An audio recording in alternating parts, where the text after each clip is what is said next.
चला आज आपण बनवूया नारळी भात। नारळी भाताला मी जरा सुद्धा दुधाचा वापर केलेला नाही, तरी सुद्धा हा भात जो आहे ना मस्त असं गोड रसरशीत सडसडीत असा हा भात झालेला आहे। खूप छान आहे। गोडाचा प्रमाण पाण्याचा प्रमाण जर अचूक असेल ना तर तुमचा भात मस्त सडसडीत मोकळा होतो। तर त्यासाठी मी आधी घेतलेले आहे। चला ह्या नारळी भातासाठी मी जो घेतलेला आहे तांदूळ तो लांब दाण्याचा असा बासमती तांदूळ घेतलाय। तो स्वच्छ धुवून घ्यायचा आहे आणि चाळणीवर तो आपल्याला पसरवून ठेवून द्यायचं, म्हणजे पाणी व्यवस्थित सगळं ते नितळून जातं। आता आपण घ्यायचंय मिक्सरचं भांडं, त्याच्यामध्ये अर्धी वाटी ओलं खोबरं आणि थोडं पाणी घालून हे आपल्याला वाटून घ्यायचं। तयार आहे ओलं खोबऱ्याचा रस काढून घेतलेला आहे। आपण हे काही गाळा वगैरेचं नाही, असंच घालायचं आहे। तर आता गॅसवर एक कढई ठेवली, त्याच्यामध्ये तूप घालायचंय। तर मी अर्धी छोटी वाटीभर तूप घातलेलं आहे। आता ह्याच्यामध्ये ना आमच्याकडे जर कोकणामध्ये गोडाचा जर पदार्थ कुठलाही करतो ना तर आम्ही लवंग घालतो, किंवा रवा जरी केला ना घरात शिरा त्याच्यात आम्ही लवंग घालतो, त्याच्यामुळे अजून छान टेस्ट येते। 7-8 मी लवंग घातले, तुपात घालायचे, थोडेसे भाजले की आपण याच्यामध्ये जे तांदूळ धुवून ठेवले होते ते आपल्याला घालायचे आणि ते चांगले आपल्याला व्यवस्थित आपल्याला परतून घ्यायचे तुपावर।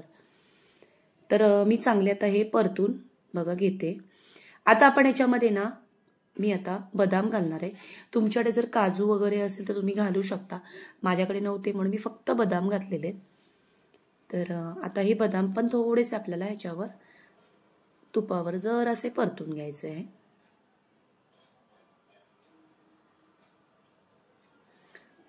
तर आता हे मी व्यवस्थित परतून घेतलेले आहेत। आता आपण याच्यामध्ये थोडेसे मनुके घातलेले, ते सुद्धा आपल्याला व्यवस्थित परतून घ्यायचे।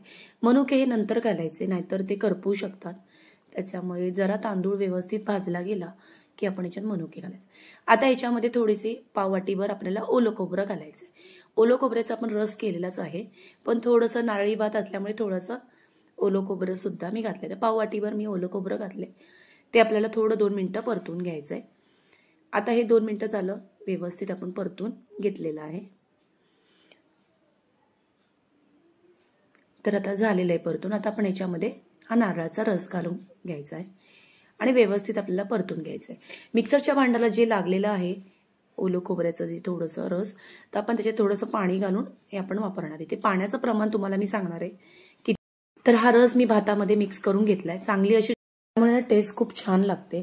आता याच्यामध्ये आपल्याला गूळ घालायचा, तर 1 वाटी तांदळाला मी 1 वाटी गूळ वापरलेला आहे। तुम्ही जर गोड जास्त खात असाल तर थोडंसं अजून वापरू शकता, पण याच्यात ओलं खोबरं घातलं असल्यामुळे तो पण खोबरं सुद्धा गोडूसच असतो, त्याच्यामुळे 1 वाटीच मी गूळ घेतलेला आहे। तो सुद्धा आपल्याला मिक्स करून घ्यायचा आहे। आता तुमच्याकडे जर केसर असेल तर तुम्ही केसर घालायचंय, म्हणजे दुधामध्ये थोडंसं मिक्स करायचं आणि घालायचंय। माझ्याकडे केशर नव्हते म्हणून मी काय केलंय, फूड कलर घेतलाय पिवळ्या कलरचा आणि तो थोडासा पाण्यात मिक्स केलाय आणि तो मी घातलेला आहे। मिक्स करून घ्यायचा। आता आपण याच्यामध्ये कुठलाही गोडाचा पदार्थ असू दे, आपण त्याच्यात थोडंसं चिमूटभर मीठ घालायचं, त्याच्यामुळे तो गोडाचा पदार्थ अजून छान लागतो। तर आता आपण हा सगळा जो नारळी भात आहे मिक्स करून घ्यायचा आहे। आता आपण याच्यात पाणी घालायचंय। तर मिक्सरच्या भांड्याला मगाशी जरासं खोबरं राहिलंच होतं नारळाचा रसाचा, तर मी त्याच्यामध्येच 2 वाटीभर मी पाणी घेतलेले। तर मोजून मी 1 वाटीला 2 वाटी पाणी घेतलेले। परत त्याच्यात आपण नारळाचा रस वगैरे घातलेलाच आहे, त्याच्यामुळे हा भात चांगला शिजला जातो। तर आता झाकण लावून आपल्याला हा बारीक गॅसवर शिजून घ्यायचा आहे। तर मध्ये मध्ये भात ढवळत राहायचा आहे, मिक्स करत राहायचा आहे। तर आता मी तुम्हाला परत एकदा दाखवते। तर थोडा हा भात शिजलेला आहे, तर आपण हा मिक्स करून घ्यायचा आहे।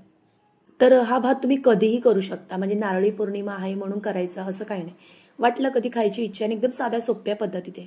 तुम्हाला गरजच नाही की बासमती तांदूळ वापरायला पाहिजे, तुमच्याकडे जो घरात अवेलेबल तांदूळ असेल त्या भातापासून पण तुम्ही करू शकता। आता आपण एकदा व्यवस्थित मिक्स केलं, झाकण लावून परत 5 मिनिटं मी वाफ काढून घेतलंय। भात रेडी आहे बघा बघा, मस्त असा नारळी भात। थोडीशी वेलची पावडर घालायची, तुम्हाला पाहिजे जायफळ पावडर टाकली तरी चालेल, पण मी याच्यामध्ये लवंग घातल्यामुळे अजून छान टेस्ट आलेली आहे, तर थोडीशी वेलची पावडर सुद्धा मी घातलेली। हा भात एकदा मिक्स करून घ्यायचा बघा, झालेला आहे। मस्त असं नारळाचा रस आहे, नारळ खोबरं पण टाकलेलं आहे मी त्याच्यामध्ये, त्याच्यामुळे खूप छान असा टेस्ट येतो।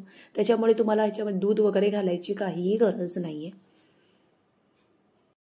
तर मस्त असा मोकळा सडसडीत भात असा हा नारळी भात तयार आहे। नक्की एकदा ट्राय करा, आवडेल तुम्हाला। आणि हा जो नारळी भात तुम्हाला आवडला असेल तर तुम्ही मालवणी ज्योती किचनला सबस्क्राईब करा, लाईक करा, शेअर सुद्धा करा। व्हिडिओ आवडल्यास कमेंट करायला जरा सुद्धा विसरू नका। आणि हा नारळी भात एकदा नक्की ट्राय करा, तुम्हाला हा भात नक्की आवडेल. आणि मस्त असा साध्या सोप्या पद्धतीत केलेला आहे आणि कधीही तुम्ही करा या पद्धतीमध्ये, पण नक्की लवंग घाला, कारण नारळी भाताला जर तुम्ही लवंग घातले तर तुमच्या नारळी भाताला अजून छान टेस्ट येते. चला भेटूया आपण पुढच्या रेसिपीमध्ये. धन्यवाद.